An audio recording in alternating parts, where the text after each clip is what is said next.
Om Namo Bhagavate Vasudevaya. Om Namo Bhagavate Vasudevaya. Já. Então a gente começa aqui com Srila Siddhara Maharaj. Bom, sempre que se sentisse entusiasmado, ele costumava usar a expressão Prabhavaksiddhanta. Vão de porta em porta e digam a todos: Krishna é o Supremo e vocês são servos de Krishna. Ou seja, esse é a propaganda de Prabhavaksiddhanta, né? Vocês são servos, né? Quando perguntavam para ele, uma vez perguntaram: qual é a minha posição? Você não tem posição. Então mais ou menos, Prabhavaksiddhanta, ele estava como mostrando que a única coisa que você precisa é ser Krishnadas, servo. Krishnadas. Você precisa ser servo. Você não pode ter outra ideia. Você precisa se conectar com Krishna, por isso de porta em porta. Prithivitya Cheyata Nagaradigrama Sarvata Pracharahabi Moranama. Essa é a predição de Mahaprabhu. E de porta em porta, de local em local, a consciência de Krishna estaria chegando, né? E Prabhavaksiddhanta foi o representante de Mahaprabhu. Foi quem Mahaprabhu escolheu. Imagina. Claro, Bhaktivinoda Thakur, né? A gente entende disso, né? Bhaktivinoda Thakur, ele queria um filho, né? Então foi uma misericórdia. Por isso Bimala Prachada, né? Essa misericórdia que Bhaktivinoda Thakur ele conseguiu. Ele teve, 14 filhos e Bimala Prachada foi o filho que veio fazer tudo aquilo que ele gostaria que fosse feito. Entende? Então ele está falando, eu sou um servo, este elo deve ser suprido e assim tudo ficará bem. Você não precisa de outra necessidade, né? Então, isso é Shraddha, isso é fé. Shraddha Shabe Vijvasakare Sudrita Nishchaya Krishna Bhakti Kale Sarva Karma Kritahoy. Ou seja, esse tipo de fé que nós temos que ter. Por você praticar a consciência de Krishna, você não precisa de mais nada. Então não precisa estudar, não precisa trabalhar? Não, peraí, precisa. Mas você entende que o trabalho e o estudo não vão resolver a sua conexão, ou seja, o seu problema de conexão. O problema aí é desconectado. Então a gente precisa o quê? A gente precisa de alguém que entenda de conexões. Então isso é o Acharya, isso é o Guru, ele entende, ele sabe como conectar você. E a gente não sabe, por exemplo, eu lembro, né, que aí a Arati estava lá no Chile, né, e de repente eles estavam lá, não sei, e o carro estragou, assim. Aí ninguém sabia o que fazer, estava todo mundo apavorado. Aí a Arati, o pai dela é mecânico, né? Como é que é o nome dele? Como é que é o nome do seu pai? Joselito. Josenildo. Então ela ligou lá para o seu Josenildo lá. Joseli? Como? Joselito. Que nome lindo. Joselito. Ela ligou para o seu Joselito e ele, de lá, da internet, assim, eles arrumaram lá e o carro funcionou, milagre. Tipo assim, conseguiram. Aí ele sabe da coisa, ele sabe, né? Ele é mecânico. Então, mais ou menos isso, né? Você não sabe nada. Está lá o carro, mas foi coisa à toa. E ele conseguiu. Claro, tem coisas que você não consegue, né? Mas esse exemplo que eu estou dando. Você precisa de alguém que conheça a coisa, mesmo estando de. Por isso que eu falo, às vezes no WhatsApp funciona. Você manda uma mensagem e fala: não, faz isso, canta assim, meu filho, canta o gato dessa maneira, faz assim, não faz assim, não, isso é bobeira, isso é bobeira. É isso, ou seja, uma conexão. E aí você vai realmente ter um norte, ter uma direção, né? Mas o ponto que a gente tem que pressionar é esse. Você é servo. Então começa aí. Se você realmente não entende isso, se você não entende que a sua necessidade, né, é ser um servo, que você quer ser escravo.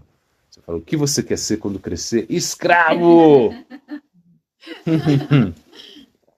Quero ser escravo de Krishna, mãe. O seu pai diz, meu filho, é isso, agora você vai... O que você vai fazer? Quero ser escravo de Krishna. Que legal. E aí seu pai vai ficar meio chateado, sua mãe vai ficar meio chateado, eu entendo. Mas, na verdade, a única coisa que interessa é essa. Porque a morte vem e engole tudo. É essa coisa, né? Então, o que você precisa fazer, claro, como a gente fala, né? É trabalhar no campo constitucional, você precisa fazer suas atividades, né? É verdade, né? E ter um certo equilíbrio aí, não precisa ter muito equilíbrio, não. Pode ser meio desequilibrado, né? Não tem problema, não. Assim, porque o Bhakti é o Bhakti. O Bhakti, você pode praticar o Bhakti independente da posição que você esteja, né? Savapuncham paradharmo yatu bhakti adukshaye ahaitu kiya pratihatayatma suprastiyat. Imagina, esse verso é incrível, esse verso do Bhagavata. Que ele fala o quê? Ele fala que o Bhakti é independente, ou seja, e ele, quando ele começa, ele não vai parar, não. Ele vai. Você não pode deter o Bhakti. Você não pode deter o Bhakti. Ou seja, nada pode deter o Bhakti. Ele é invencível. Invencível. Sabe? É como o Superman. Não tem como. Mas o Superman tem um jeito que ele fica fraco. Com o quê? A tal da Kryptonita, o Superman fica lá. E o Bhakti ele vai ficar fraco o quê? Quando tiver a parada. Tiver a parada, Vaishnava parada, o Bhakti. Imagina, é o Superman, tá? Mas quando você cometer uma parada, acabou. Aí você não tem entusiasmo, vai cantar. Não vou pegar essa japinha. Não vou cantar hoje, não. Você fica assim, não consegue ler, não consegue escutar uma aula, não consegue acordar cedo, não consegue ir no mangá. Né? Imagina por quê? Porque claro, eu digo assim, o sintoma da Vaishnava parada é que detém o Bhakti mesmo. Se você tá indo, é aquilo, né? Você comete ofensas e você continua. Se você comete as ofensas ao nome, né? Numa parada de Yuktananda Manieva Harantyagam Avishranti Prakitani Tanevarta Karanicha. Então, por você cantar com ofensas, vai chegar um momento que você vai cantar sem ofensas. Mas o que você não pode fazer é cometer ofensas ao Vaishnava. Aí não tem jeito, aí para, aí paralisa, aí é criptonita. Paralisa e você não consegue mais. Então, a gente precisa realmente entender a nossa posição de servo, posição constitucional de servidor mesmo, de dependente. Nós somos dependentes, completamente dependentes de Krishna. Esse é o ponto, né? E é o que ele está falando. Aí Prabhupada está pressionando nesse ponto. Bata na porta. Você é servo. Fala, você nada pertence a você, tudo pertence a Krishna. Imagina. É assim que ele queria, né, que a coisa fosse transmitida. Então, como a gente pode combinar a instrução de bater na porta, que é o que o Prabhupada está falando, é pressionar, bate na porta e fala, você pertence a Krishna. Você não tem posição. E ao mesmo tempo não perturbar os inocentes, né? Então, toca a campainha. Toca a campainha? Sei lá. Manda um e-mail e fala, tô chegando. Não, na verdade, deixando a brincadeira de lado, eu acho que você pode perturbar os inocentes. Perturba os inocentes. Assim, porque na realidade a instrução de não perturbar os inocentes, isso é em relação aos guianes, né? Quando Krishna explica isso, está explicando em relação aos guianes. Os guianes não podem perturbar os inocentes. Os inocentes seriam quem? Quem são os inocentes, gente? Nesse contexto aí. Não, os inocentes são os karma, os karmis. Os karmis são inocentes, por quê? Eles pensam, não, vou fazer sacrifício, agora eu faço esse yagna, agora eu vou lá para os planos celestiais, vou desfrutar muito, né? Vou ficar lá de boa, vou ficar forte, vou tomar somaraça, vou ficar nos suargas. Então eu vou ficar ali e não vou ficar velho, não vou ficar doente. Essa é inocente, né? Por quê? Porque eu tenho que descer de novo. É inocente. Então, aí os guianes querem perturbar. Falam, para de fazer isso, meu filho. Você vai morrer. Para que você está fazendo esse sacrifício aí? Por que você quer cumprir esses deveres aí se você vai morrer? Todo mundo vai morrer. Vamos ficar lá na caverna, lá só meditando. Para com isso. Esse é o pensamento de Gianni, né? Gianni tem esse pensamento. Então, quando Cristo fala não perturbe os inocentes, ele está falando do Gianni para o Carme. Agora, pro Bhakti é diferente. Bhakti é diferente. Porque, por exemplo, você pode perturbar o inocente, no caso, a gente está falando dos karmas, assim, por quê? Quem segue o karma amarga, porque ele pode começar até a oferecer os frutos a Krishna fala, no Shikama Karma Yoga. Você faz tudo que você está fazendo aí, segue o Varnashma, você tem casado, tem 10 filhos, que não sei o quê, segue o Varnashma, mas não se apega aos resultados, né? E simplesmente ofereça a mim. Então isso já é muito inteligente. Isso é Nishkama Karma Yoga. Isso tá no mesmo nível de Guiana.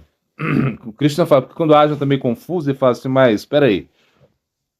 Você falou para que o Guiana é superior, o conhecimento é superior, agora você quer que eu lute? Peraí, ação e inação, aí o Krishna fala, não, é igual, não tem diferença. Não. Você está vendo diferença, mas a coisa é igual, não tem diferença. Então, por exemplo, a nossa situação, né, que a gente está meio fora desse contexto de Guiana e Varanasi, não sabe o que é isso. A nossa situação é o quê? É que você, se você está pregando, você tem que incomodar, não é verdade? Pregação que não incomoda, não dá certo. Cutucar, você tem que cutucar, tem que incomodar a pessoa, né? Ela fala, mas será? Por quê? Porque você tem que. Aí própria você pressiona. Você é escravo, cara. Você é escravo. Eu me lembro uma vez aí que a gente tinha um devoto aqui, que ele queria morar aqui. A gente estava em São Paulo, ele queria morar aqui. E aí eu dava. Ele falava assim, ele era meio sensível, assim, no sentido assim que ele tinha uma sensibilidade, assim, na verdade, que eu quero dizer. E ele falava assim, nossa, Maharaj, quando eu escuto a sua aula, me dá medo. Dá medo, assim, de ir para lá com você, assim, porque você fala tão forte, assim, coisas fortes, assim. Mas quando eu falo com você assim, né, de boa, eu fico feliz, assim, eu fico tranquilo, né? Então ele estava nessa dúvida, né? Como que ele veio, né? Ele veio. Mas é isso, ou seja, você precisa, por exemplo, se a pessoa quiser realmente, os inocentes no caso, cara, que eu sento aqui, eu não quero não incomodar ninguém, né? Fala, não vou falar, não, você tem que falar a verdade, ou seja, tem que ser servo, você não pode acreditar nesse mundo material, onde tu vai morrer, onde, né, tudo acaba em morte. Então, realmente, é meio chato, né, você ouvir isso, né, sei lá, e como, né, tudo bem. Aí você não quer sair dessa fantasia. Você quer Disney, sei lá, você quer, né? Tudo bem, é um direito seu de não sentar, não entrar e não ouvir. Agora, se você entra, você vai ouvir.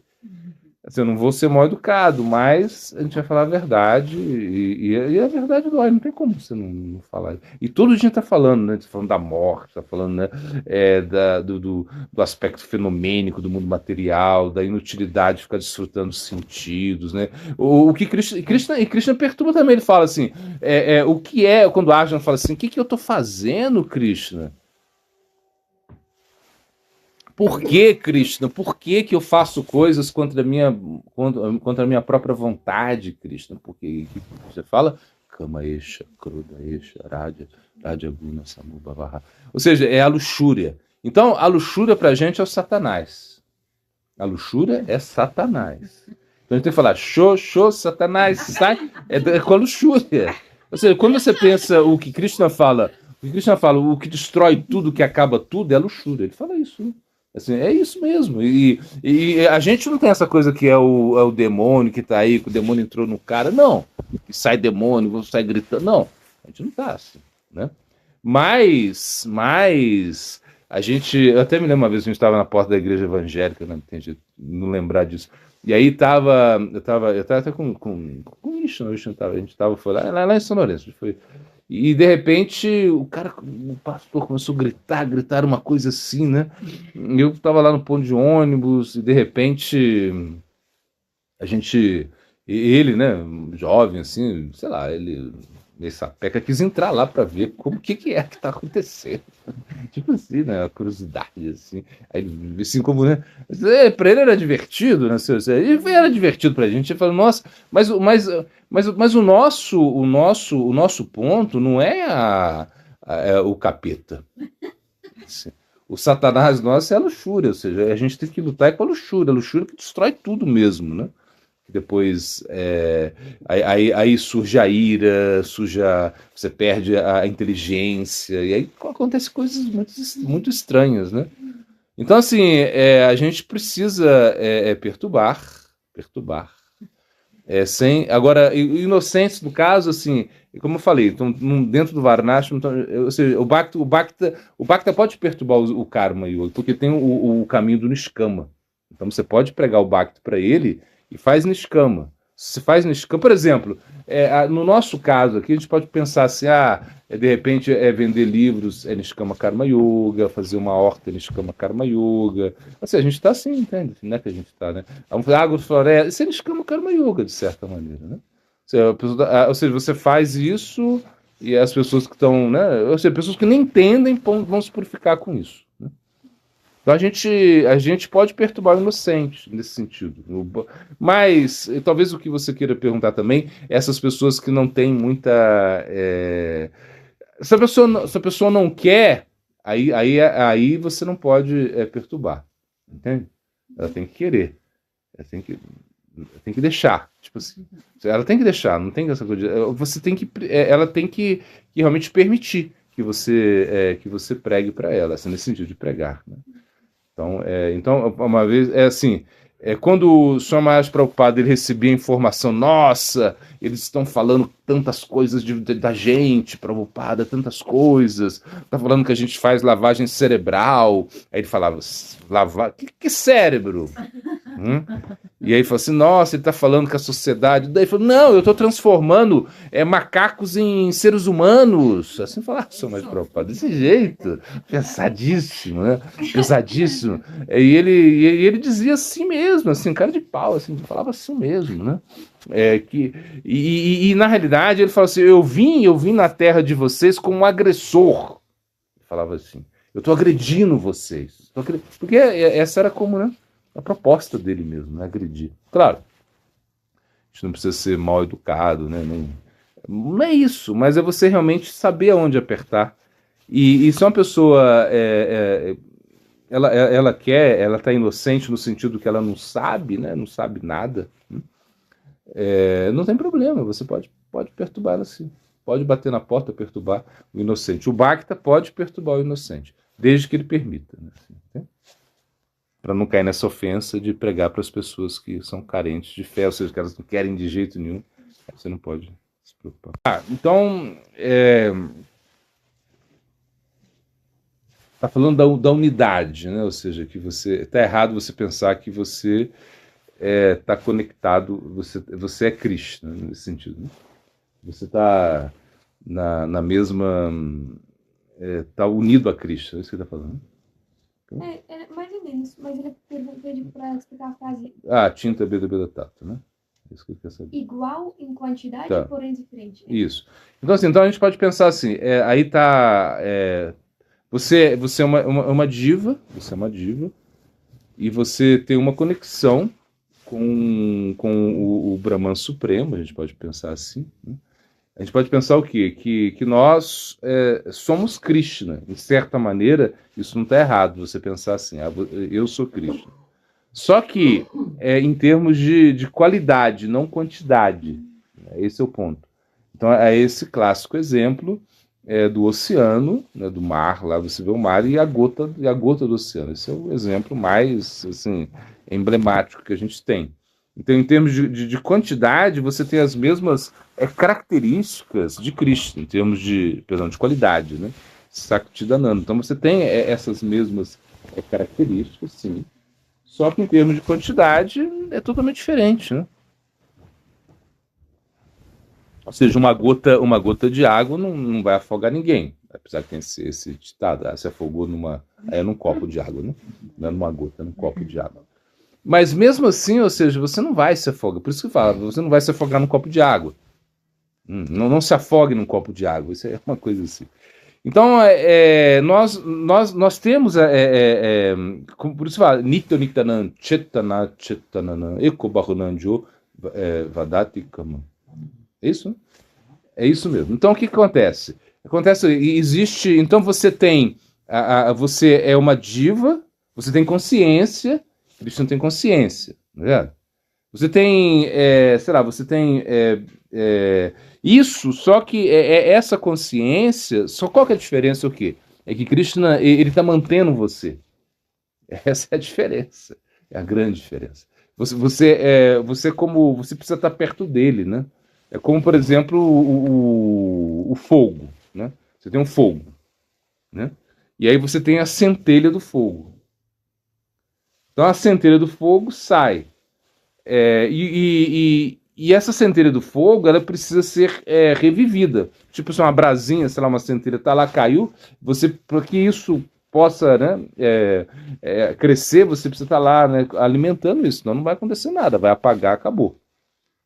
Então precisa de um certo meio ambiente, por exemplo, tem que estar seco, sei lá, e contato com outros gravetinhos, né? Então uma fagulha pode gerar um incêndio também, não é verdade? Acontece. Mas é uma fagulha, ela não tem, por si só, ela mesmo não é fogo, ela não vai esquentar, ela não vai iluminar, ela não tem essa propriedade. Por exemplo, o fogo ele tem as suas energias, né? Que é o calor, né? A luminosidade, essas energias do fogo. Da mesma forma, Krishna tem as suas energias. A Swarupa Shakti, que é a energia interna dele. Ele tem ele também tem o que? Bahiranga Shakti. Então tem a Antaranga Shakti, que é essa energia interna que ele tem, a Swarupa Shakti, essa energia interna. E tem Bahiranga Shakti, que é a energia externa. Imagina? Então, por exemplo, aí significa o quê? É como, por exemplo, a fumaça. A fumaça é comparada à Maya, né? Que a Bahiranga Shakti é Maya.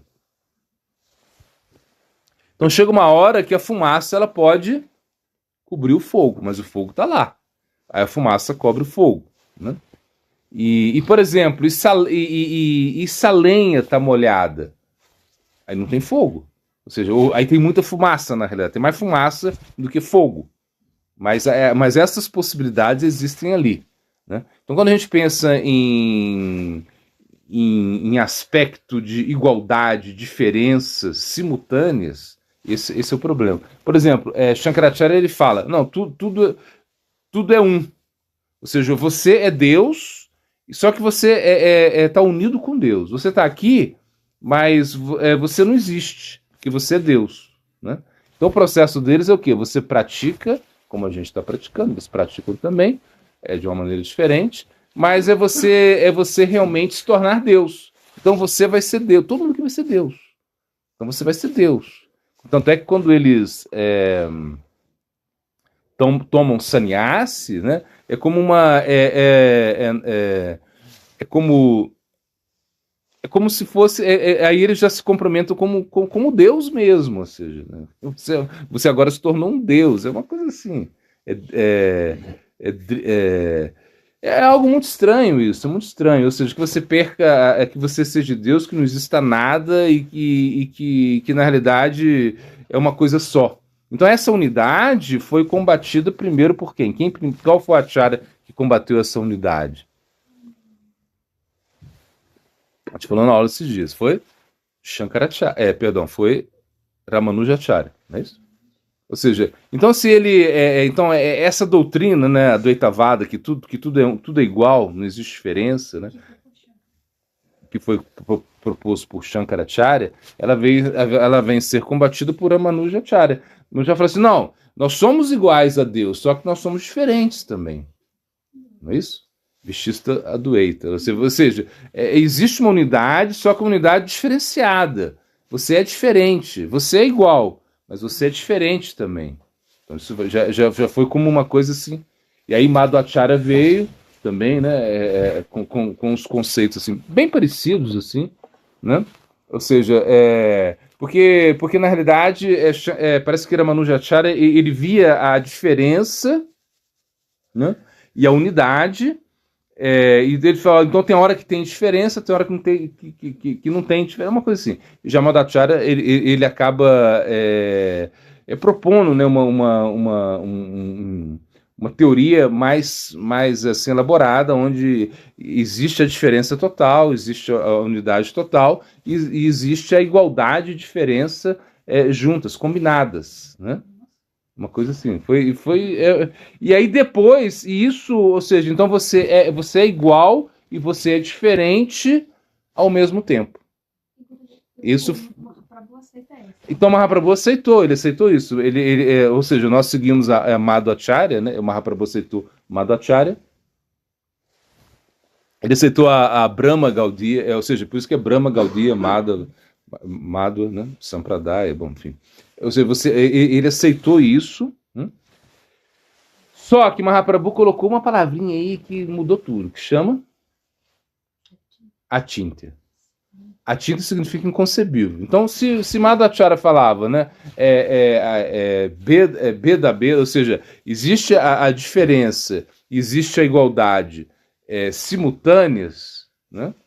Mahaprabhu colocou Achintya Beda Tattva. Ou seja, existe a igualdade, existe a diferença, isso é simultâneo e isso é incompreensível. Você não consegue compreender. Então não tem jeito de explicar, então eu já respondi. Não tem compreensão, você não consegue compreender isso, não tem como você compreender. Né, que você é Krishna mesmo, mas é diferente, é igual ao mesmo tempo, meu Deus, então não tem como explicar.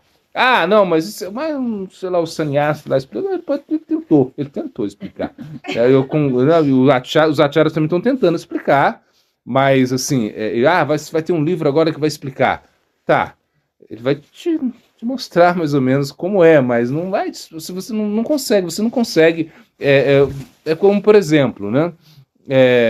Acho que foi, não sei quem foi, acho que foi Shankaracharya, que ele falava, a gente não consegue falar sobre o infinito, né? Você não tem que falar nada sobre o infinito, porque ele é infinito, né? Ou seja, esse conceito, acho que foi Shankaracharya mesmo que fala. Mas você pensa o quê? Você não consegue falar o suficiente do infinito, mas você pode falar alguma coisinha, eu vou falar, vou dar palpite aqui. Vou falar uma coisinha assim, uma coisinha eu falo. Mas essa é a diferença, né? Então, que realmente, aí está o ponto. Então, o que a gente segue é isso, é igualdade, diferença, simultâneas, isso é a tinta, a gente não consegue explicar isso, né, muito bem. Mas, em termos de quantidade, é só você pensar, né? Você não consegue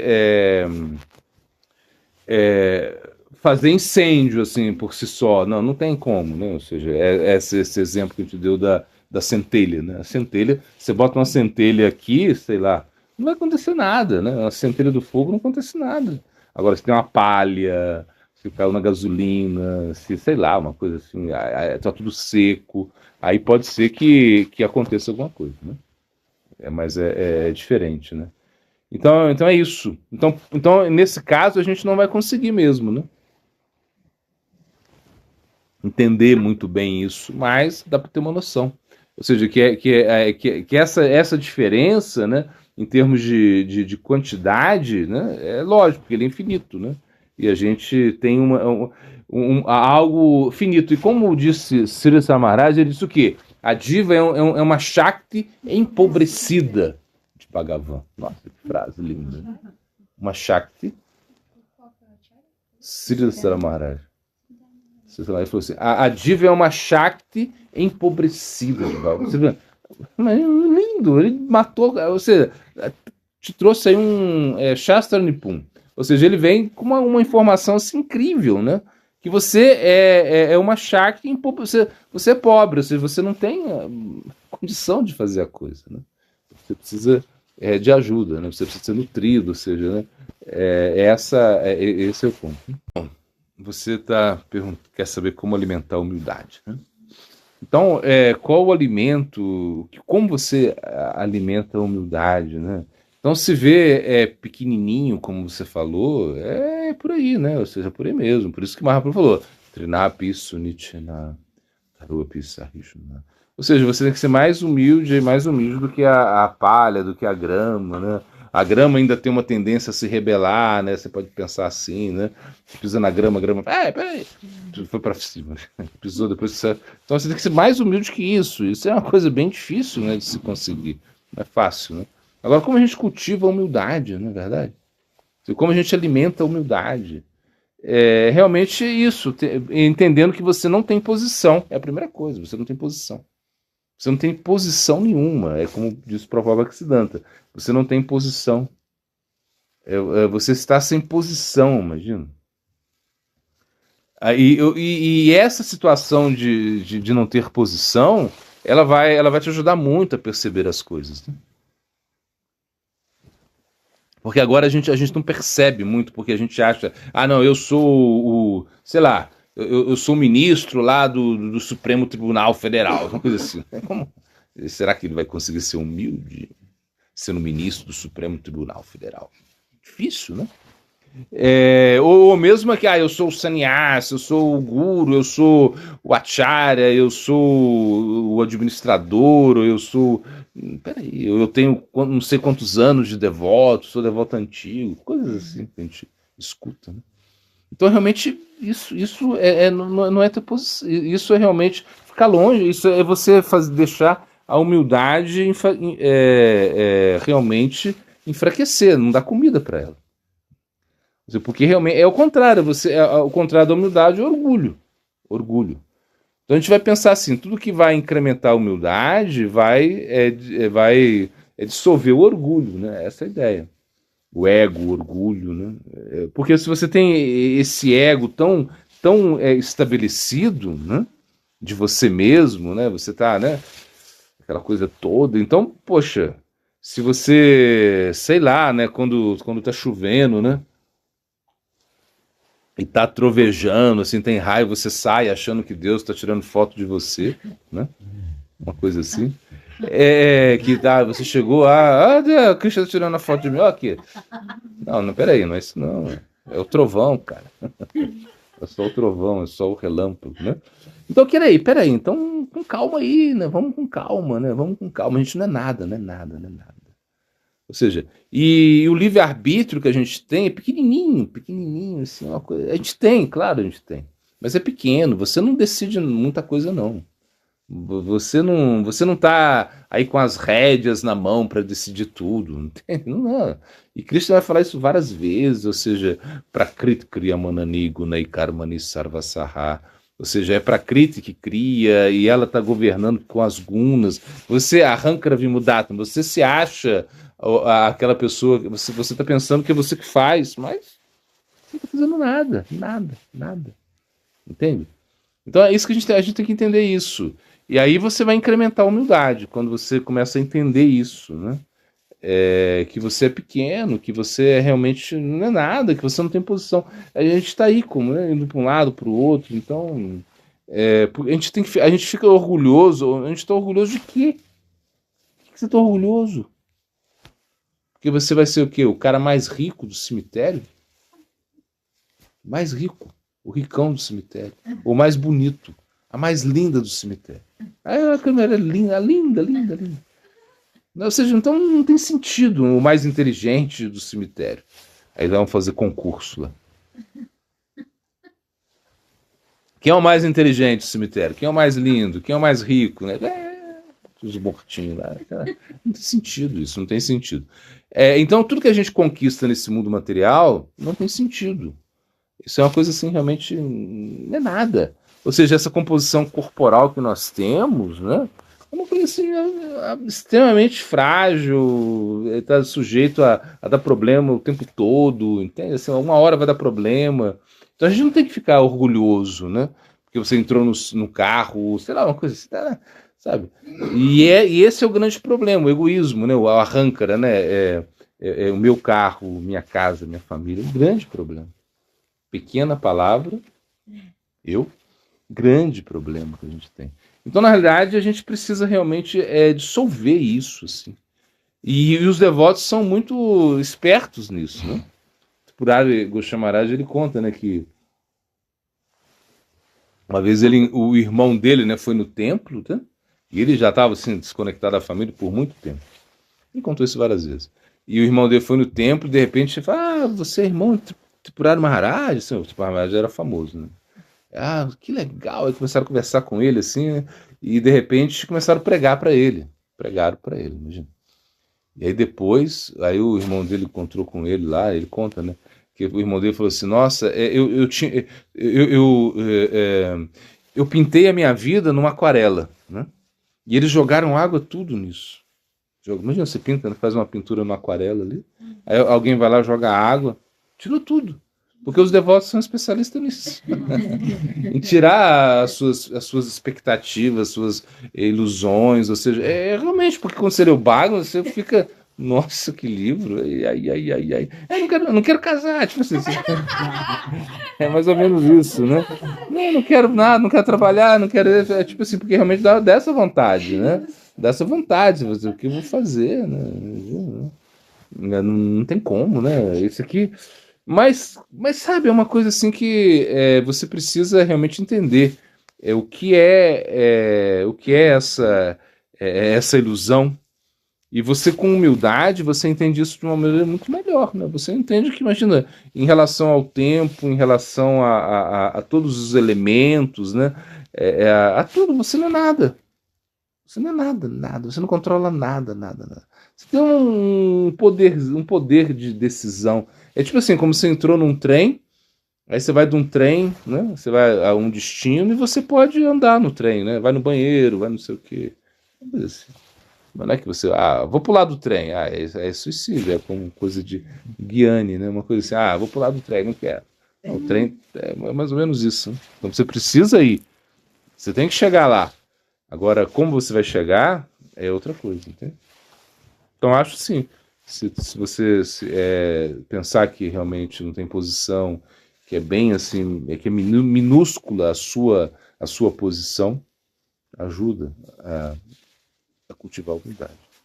Se todo guru tem que ter humor revolucionário,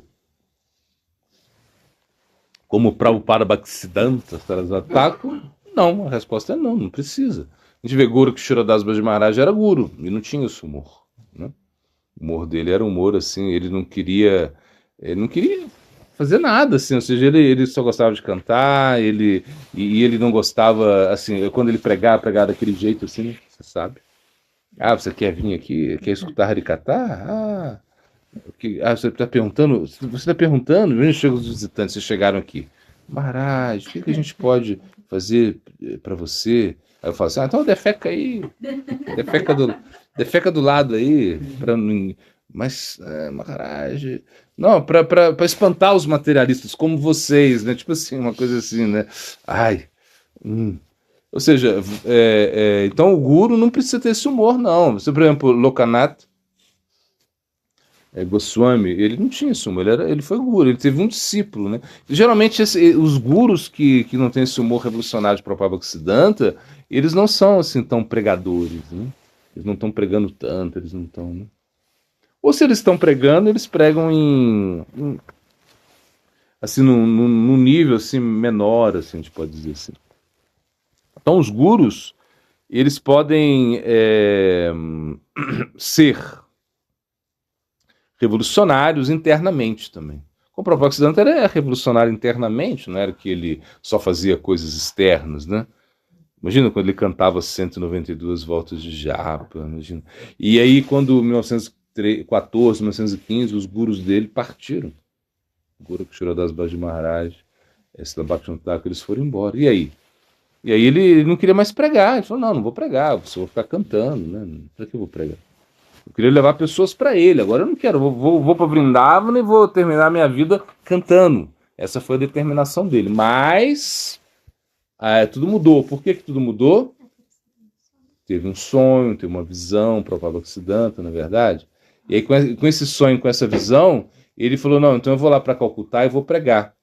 Então, porque ele se levantou e ele pregou, é por isso que a gente está aqui. Misericórdia. Mas Guru Kshetradas Baji Maharaj falou para ele não ir. Ele falou, não vai lá só tem maia, só confusão, vai não, fica aí cantando aí, nem aparece lá. Imagina, essa foi a instrução de Guru Kshetradas Baji Maharaj.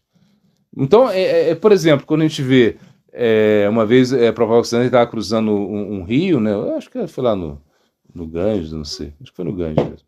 E aí, de repente, alguém pergunta para ele assim, e, mas e você, né? Você está fazendo tantas coisas, você é um revolucionário, você está, né, construindo, você está pregando para tanta gente, tantas pessoas, né? E o seu guru, e o seu guru, né? Guru Kshoradas Bhaji Maharaj, então, ele não fez nada, ou seja, né, qual é a importância dele? Essa era a pergunta, né, mais ou menos. Aí ele mostrou pro motor, né, do barco, né? Ele falou, tá vendo esse motor? E quando você vai lá, acho que é o mesmo motor daquela época. Assim, é aquela coisa velha lá, antiga. Ele fala assim: tá vendo esse motor aí? Esse motor sou eu. Agora, tá vendo a bateria? A bateria? Essa bateria é o meu Guru Deva, né? Gorakshara Das Bhaji Maharaj. É ele que dá, né? Então, por exemplo, o Prabhupada Ocidente ele fez essa revolução, mas por trás disso estava Gorakshara Das Bhaji Maharaj também, né? O Srila Bhaktivinoda Thakur ele teve 6 discípulos, ou 7, não sei. Mas muito pouquinho, imagina, um pouquinho. Né? Swami Maharaj Prabhupada, imagina, ele teve milhares de discípulos. Né? Prabhupada Bhaktisiddhanta teve, sei lá, centenas, milhares de discípulos também. Mas eles foram mais revolucionários do que, sei lá, outros gurus. É difícil a gente falar isso, né? Mas o guru ele tem uma revolução interna de bhajana, porque se ele não tiver essa revolução interna, não vai funcionar. E aí depois ele precisa aí essa revolução externa vai se exteriorizar. Ela vai se manifestar em muitos discípulos, né? Por isso se fala que às vezes o guru ele precisa que você, ou seja, ele canta, né? Ele canta, ele está cantando, ele está praticando, mas uma boca para ele é pouco. Só ele não dá. Então ele quer que você cante também. Ele precisa de várias pessoas cantando. E vários ouvidos também ouvindo, né? É isso, ou seja, o guru ele se expande. O guru não é uma pessoa. Mas a gente tem esse conceito de guru como guru pessoa, isso é errado. O guru é um princípio, E se é princípio, não tem muita diferença de alguns gurus que fazem tanta revolução assim externa, né? São revolucionários, comprava o Siddhanta, andava de carro, usava sei lá, um casacão muito elegante, usava sapato de couro, imagina. Construiu um templo que era Bazar Gaudiya Mata, que eram mais de 100 quartos, templo de mármore naquela época. É uma coisa assim que, poxa, é uma coisa assim bem diferente mesmo, assim, o que ele fez, né? E foi muito criticado por isso. Mas a revolução maior dele é essa revolução interna que ele propõe. Né? Tanto é que ele, quando perguntam para ele, e a respeito desse verso, né? Prithivichatayata Nagaradigrama Sarvata Pracharahabi Muranama. Esse verso, você quer ser a corporificação desse verso? Você quer que esse verso seja, né? Que exista um templo, né? Em cada aldeia, em cada. Ele falou: não. Ele falou: não. O templo eu quero no coração de cada devoto. Eu quero templo, não quero um templo. Né? Por isso ele falava: se a gente tem que construir templos, né, vamos construir de barro, de bambu, de barro, uma coisa assim. Bioconstrução. Porque não vai durar muito. Mas se bem que, sei lá, tem. É porque as construções da Índia, né? Quando você vê aquelas construçãozinhas assim, para pouco tempo mesmo, né? Aquelas coisinhas assim. Mas se você pega lá na Europa, né, os castelos de cobre, que até hoje estão lá. Até hoje. Castelo feito de cobre, assim. Né? Cobre, vocês sabem, né? É uma técnica que você mistura barro, palha, água para bater. Como se fosse pãozinho, assim. Você vai fazer na sua casa. Você pode fazer na sua casa. Imagina, e isso está lá até hoje. Claro, os caras eram feras também, nessa construção. Mas eu quero dizer o seguinte: para o Ocidente ele queria fazer mais revolução interna, e não a revolução externa, como a gente vê, né? E esses aspectos que ele inovou foi para a pregação. Por exemplo, vestindo os sannyasis de vermelho, né? Fazendo seus sannyasis andar de sapato, fazendo os sannyasis... imagina quando a senhora lá escreveu, nossa, sobre Prabhupada Bhaktisiddhanta, é incrível. Você pega essa carta e ela fala: Prabhupada, ele é muito educado, ele é muito cortês com a gente, um cavalheiro. Imagina, ele mandou construir banheiros com privadas. Era uma senhora da Inglaterra. Privadas, privadas, para os ocidentais. Porque o banheiro indiano, né, não é privado, você é agachado lá, é assim. Claro, hoje já tem. Hoje tem. Imagina, você vai lá na guest house, lá no Gopinath Gaudiya Mata, todos os. Né, ou seja, privada, né? Assim, ou seja, privada. Mas Prabhupada Siddhanta que fez isso. Assim, pela primeira vez, ó, ele teve essa acessibilidade. Faz privada para eles aí, porque pra eles sentarem para fazer suas necessidades na privada. No trono, né? Você entra no trono. Você está no troninho seu, né? Ou seja, estão tão confortável. Então, na realidade, é isso. É como essa revolução dele, muito externamente, que a gente vê, né? É uma revolução que saiu de dentro, né? Então, às vezes um guru tem muita revolução interna, ele tá lá com da Krishna, não sei o quê, e às vezes tem um discípulo, dois, e ele não, sei lá, segue aquela coisa, não faz nada assim externamente, mas internamente está fazendo muito. Pergunta como reparar as ofensas em sonhos. Você está cometendo ofensa até no sonho, né? Tipo assim, uma coisa assim, né? Até no sonho você está ofendendo. Então, eu acredito que não é ofensa, na realidade. A ofensa ela tem que ter um sentimento mais, né? O sonho você está pagando karma, entende? Isso é o karma. Por exemplo, você está lá no sonho e de repente você sonhou, está fazendo alguma coisa lá, batendo num Vaishnava, uma coisa assim. Né? Você está lá batendo nele. E aí você fala assim, será que eu cometi ofensa? Eu acho que isso não é ofensa, né? Isso é uma projeção aí da sua mente, né? Uma coisa assim. Você não porque a ofensa, ela tem que ter uma certa, um certo grau de vontade de ofender. Tem as ofensas inconscientes. Sim, tem ofensa inconsciente, mas essa ofensa inconsciente, ela não é tão levada a sério assim, né? Ou seja, a gente vê lá o caso de Rupa Goswami, né? Rupa Goswami, né? Que estava lá, né? Tava cantando, fazendo seu bhajana, e de repente Krishna Irada aparecem para ele, se uma visão para ele tá a olhar, e ele tá olhando o Radha e Krishna, ele tá cantando assim, de repente Krishna Irada aparece e ele vê Radharani, né? Radharani quer pegar uma flor, assim, uma coisa assim, né? Só que Krishna mexe no galho, assim, não deixa ela pegar. É uma coisa assim, ela não consegue pegar a flor. Né? Ela quer pegar a flor e Krishna mexe no galho, é uma coisa assim. E de repente Rupa Goswami começa a rir. Aí de repente passa um Vaishnava lá, né? Eu esqueci o nome dele, mas ele passa e ele era manco, né? Assim, ele mancava. E quando ele tá passando lá, Rupa Goswami tá rindo, ele pensa que tá rindo dele. Aí ele fala, nossa, tá rindo de mim? E do meu defeito físico. Né? E aí, nesse momento, Rupa Goswami perde a visão.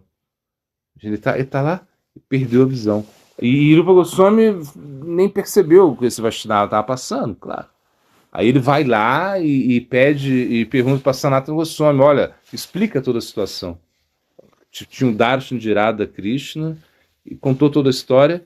E agora perdi porque aí Sanatana Goswami, você cometeu alguma ofensa, parada. Isso é a parada. E aí, nesse momento, ele vai e... Não, não imagina como eu vou ofender alguém.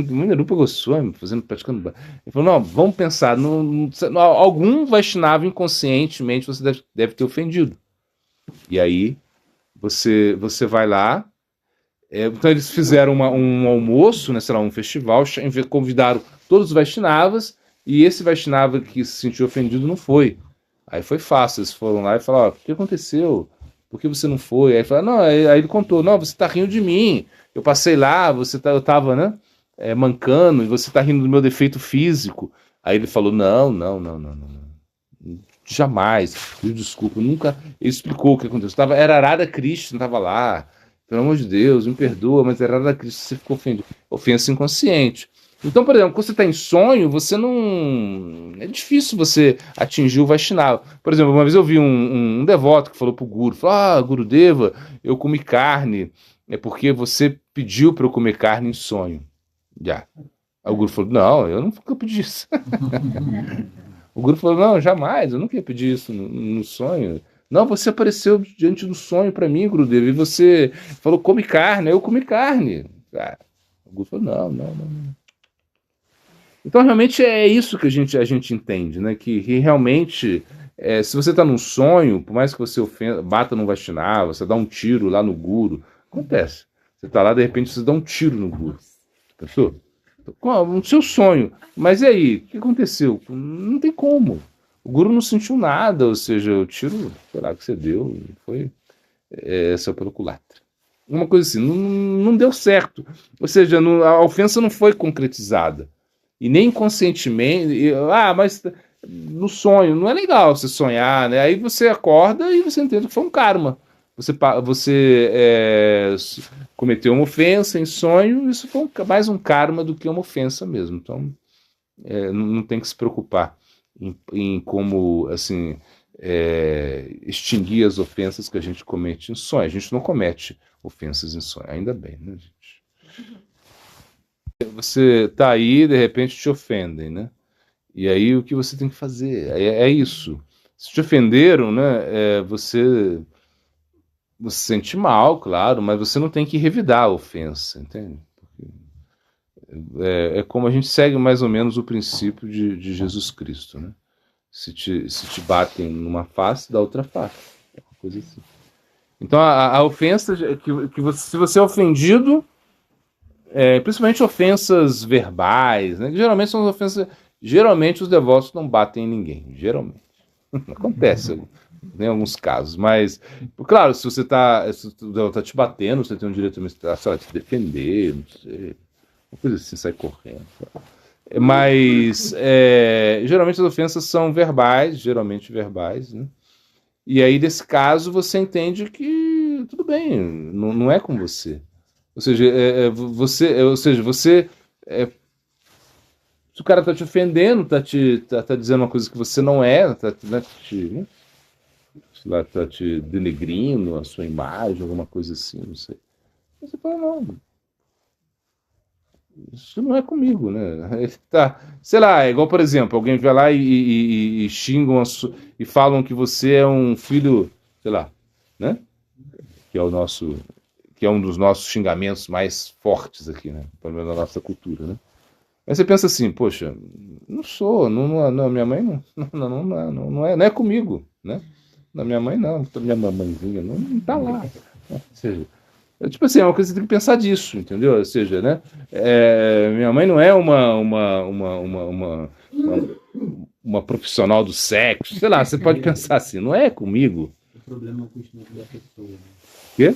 Ou seja, eu acho que você se sentir ofendido que é o problema. Entende? Como, por exemplo, ofenderam a Gurudeva, né? Imagina um espaço Bhakti Pramod, eu chamar ele de canista. Como tá? Uma forma assim, canista. Porque as pessoas estão vindo lá tomar iniciação com ele, né? Sannyas com ele. E aí falaram, você é um canista, você é um devoto inferior, um devoto neófito. Imagina. E ele que era... E quando ele soube disso, falou, canista, que legal, muito bom, canista. Agora eu tenho uma posição... Canista significa que eu tenho alguma fé na deidade. Agora eu tenho posição. E ele falou isso sorrindo, com felicidade. Entende? E quando ofendiam a Sri Sara Maharaj também, o pessoal lá, né, ofendeu ele, assim, e ele falou assim, nossa, só isso que falaram de mim? Só isso. Nossa, eu sou muito pior. Me pouparam. Não, e ele é uma pessoa santa, veja, nunca mentiu na vida. Nunca contou uma mentira na vida, Sri Sara Maharaj. Imagina. No leito de morte, o pai dele pediu para ele casar. E ele falou assim, eu vou me esforçar, né? Tipo assim, o pai dele sabia o temperamento. Ele falou, não, você tem que prometer que vai casar. Tipo assim, uma coisa assim, né? E ele não queria casar, né? Eu vou me esforçar, né? Aí ele falou, não, tá bom, aí se casou, para cumprir esse desejo do pai. Ele não queria. Mas é uma pessoa santa, né? E aí falam coisas que não tem nada a ver com ele, nada a ver, era tudo mentira. E ele falou: eu podia ser. Então melhor a gente encarar assim. Eu acho, é não revidar, é realmente entender que a ofensa faz parte. Você se ofendem a gente, você diz, nossa, legal, legal, bom, que bom, né? Porque, por exemplo, do elogio você não tem como se proteger, não é verdade? Se estão te elogiando, né? Você fala, o que você vai falar? Você fala assim, não. Você pode até falar, né? Dar uma. Não, tá bom. Mas o elogio é uma coisa que é mais prejudicial que a ofensa, se você analisa, né? É claro, por exemplo, se alguém entra aqui vai ofender as deidades, a gente não vai deixar, a gente vai reagir, né? Entende? Ou alguém vem aqui que ofendeu uma matagia, ou mesmo uma agressão, a gente vai tentar impedir isso, entende? Mas é uma coisa assim bem extrema, né? Agora, essas ofensas assim, que vem, o negócio vem, fala, te ofende, fala, a gente é melhor deixar isso e não se identificar tanto com ofensa, entende? Isso é o melhor. É a melhor solução. Vaishnava Lila aqui, né? Em junho de 1919, viajando com um grupo de discípulos, né? Acho que é Prabhupada Ocidente, né? Ele visitou a casa da família de Sri Paramananda Vidyaratna, em Vinodana Nagar.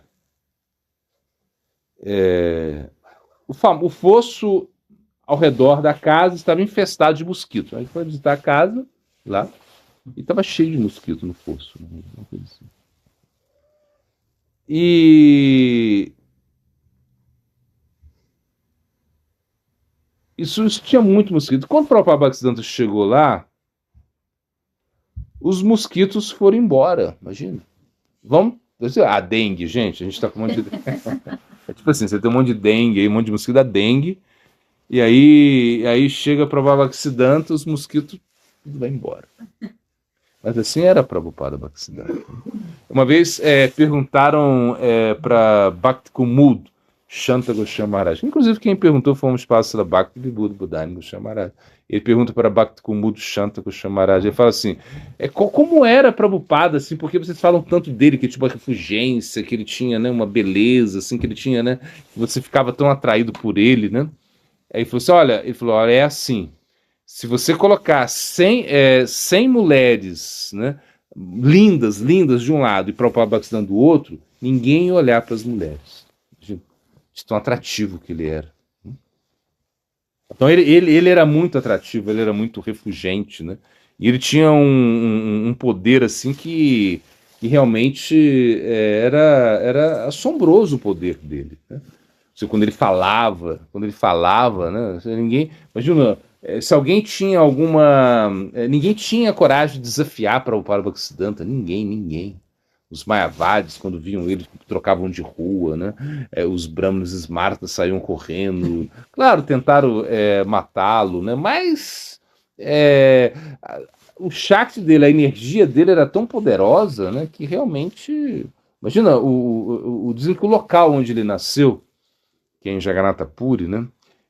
Que esse local estava sendo assim como... ele ficou... Em algum momento invadiram esse local, e se tornou um lixão, assim, onde eles jogavam os lixos, assim, uma coisa assim. Era como um depósito de lixo esse local. E aí Bhaktivedanta Goswami Maharaj, ele acaba recuperando, e quando ele foi lá, né, para ver o local, né, e ele queria restaurar o local, eles compraram um local, né. Então aí Bhakti Balatirtha Goswami Maharaj foi junto. Então dizem que quando eles foram lá, então Bhaktivedanta Goswami Maharaj ele foi e caiu de Dandavats, prestou Dandavats no local. E aí Bala Balatirtha Goswami Maharaj falou, não faz isso, Gurudeva, aqui está um local muito sujo, muito. Ele falou, sujo? Não, esse é o local de Prabhupada Bhaktisiddhanta nasceu. Eu só consigo sentir o cheiro de néctar aqui, das flores, né? Aí fica, porque realmente mas esse local é extremamente sagrado, onde Prabhupada Bhaktisiddhanta nasceu. Né? Então, realmente, essa era a característica, né, de Prabhupada Bhaktisiddhanta. Ou seja, onde ele chegava, os mosquitos desapareciam. Barata, nem pensar. Isso era como, sei lá, Prabhupada Bhaktisiddhanta realmente aqui está mostrando o seu poder. Ou seja, aonde ele não tocava no solo, né? Ou seja, é uma pessoa que realmente não é desse plano, né? O Bhaktisiddhanta ele tem essa característica, ou seja, quando todos os acharyas descrevem ele, né? Ou seja, quando tudo, a gente entende que ele desceu do mundo espiritual, e ele é completamente transcendental, ou seja, ele não é tocado por nada desse mundo material. Então, por isso que ele fala, quando ele foi para Calcutá, aparentemente ele estava desrespeitando as ordens de Gorakshora Das Baji Maharaj, mas ao mesmo tempo ele ele falou, eu nunca fui, e ele falou, eu estou respeitando as ordens do meu Guru Deva, porque eu nunca fui para Calcutá, né? Apesar dele construir, pregar, fazer tudo, ele falou assim, eu estou vivendo no plano, ele vivia num plano de consciência infinita, consciência de Krishna, ou seja, onde ele via Krishna em tudo, onde ele tentava ajudar as pessoas com o seu próprio exemplo e com a sua força. A força espiritual de Prabhupada Bhaktisiddhanta era tremenda, ou seja, as pessoas se transformavam, né? As pessoas que eram extremamente pecaminosas, simplesmente ver Prabhupada Bhaktisiddhanta se transformavam, né? Esse era o poder de Prabhupada Bhaktisiddhanta.